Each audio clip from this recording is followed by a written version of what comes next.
Hey everybody, this is the planet Earth. Breaking news out of Texas. Governor Greg Abbott is opening Texas 100% and removing the mask mandate in the state of Texas, March 2nd, 2021. Dear Secretary Hughes, pursuant to his power as the governor of the state of Texas, Greg Abbott has issued the following executive order number GA34 relating to the opening of Texas into response to the COVID-19 disaster. The original executive order is attached to this letter of transmittal. Respectfully submitted, Greg Abbott. Gregory S. Davidson, Executive Clerk to the Governor. My bad. Attachment. Executive Order. Here it is. By the Governor of the State of Texas.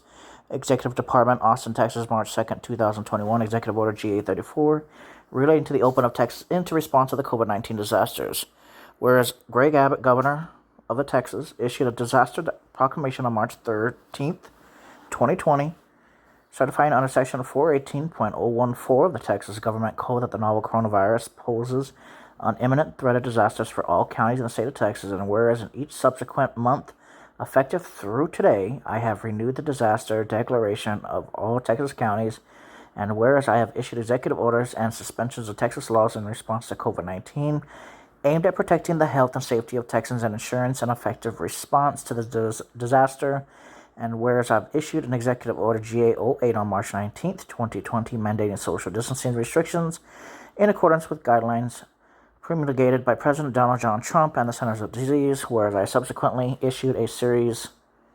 Let's just skip. Disasters under section of the Texas Government Code and expressly granted the Governor Board authority to fulfill the responsibility. And whereas under Section 4.418.012, the Governor may issue executive orders. And now, therefore, I agree. Okay, here it is. I, Greg Abbott, Governor of Texas, by virtue of the power and authority vested in me by the Constitution and laws of the state of Texas, and in accordance with guidance from medical advisories, do hereby order the following on a statewide basis, effective at 12:01 a.m.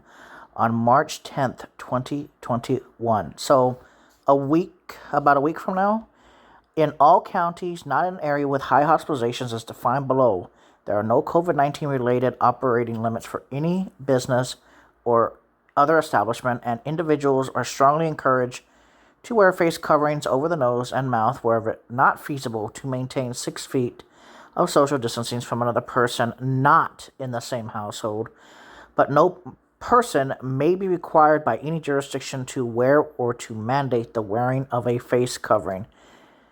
Area with high hospitalization means any trauma service area that has had 7 consecutive days in which the number of COVID-19 hospitalized patients as a percentage of total hospitalization capacity exceeds 15% until such time as the trauma service area has 7 consecutive days in which the number of COVID-19 hospitalization percentage of total hospital capacity is at 50% or less. A current list of areas with high hospitalization will be maintained at GA 3031. In any county located in an area with high hospitalization defined, there are no state imposed COVID-19 related operating limits for any business or other establishment. There is no state imposed requirement to wear a face covering, and the county judge may use COVID-19 related mitigation strategies, provided, however, that businesses and other establishments may not be required to operate less than 50% of total occupancy, with no operating limits allowed to be imposed for religious services, including those conducted in churches, congregations, and houses of worship, public and private schools, and institutions of higher education and child care services.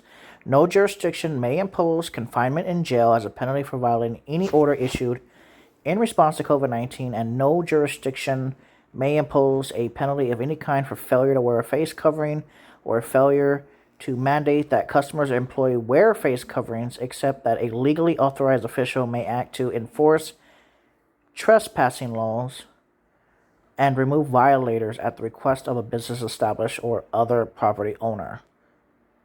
Except that a legally authorized official, in other words, a police officer, in providing or obtaining services, every person, including individuals, businesses, and other legal entities, is strongly encouraged to use good faith efforts and available resources to follow the Texas Department of State Health Services health recommendations. Nothing in this executive order precludes business or other establishments from not requiring from requiring employees or customers to follow additional hygiene measures, including the wearing of a face covering. Nurses' homes, state support living centers, and assisted living facilities and long-term care facilities should follow guidance from the Texas Health Board, Public Schools Health Board, regarding visitations, are rescinded in their entirety. These officers shall supersede any conflicting order issued by local officials in response to the COVID-19, but only to the extent that such a local order restricts services allowed by the executive orders. Suspend sections 418.105B to the extent necessary to ensure that local officials do not impose. What's this? And the Texas Government Code, Chapter 81, Subchapter E of the Texas Health and Safety Code, and other relevant statutes to the extent necessary to ensure that local officials do not impose restrictions in response to the COVID-19 disasters that are inconsistent with this executive order, provided that local officials may enforce this executive order as well as local restrictions that are consistent with the executive order. All existing state executive orders relating to COVID-19 are amended to eliminate confinement in jail as an available penalty for violating executive orders. To the extent any order issued by local officials in response to the COVID-19 disease will allow confinement in jail as an available penalty for violating the COVID-19 related order, that order allowing confinement in jail is superseded. I hereby suspend all relevant laws to the extent necessary to ensure that local officials do not confine people in jail for violating any executive order or local order issued into the response to the COVID-19 disasters. This executive order supersedes executive orders GA-17, GA-25, GA-29, GA-31, and GA-32, but does not supersede executive orders GA-10 or GA-13. This executive order shall remain in effect and in full force unless it is modified, amended, rescinded, or suspended by the governor. This executive order may also be amended by proclamation of the governor. Given out of my hand, this is the 2nd day of March 2021. Greg Abbott, Governor. And then attested by Ruth R. Hughes and the Secretary of State. And that's it. That's all she wrote. In other words, the open up 100% for the most part. In other words, everything goes back to normal for the most part.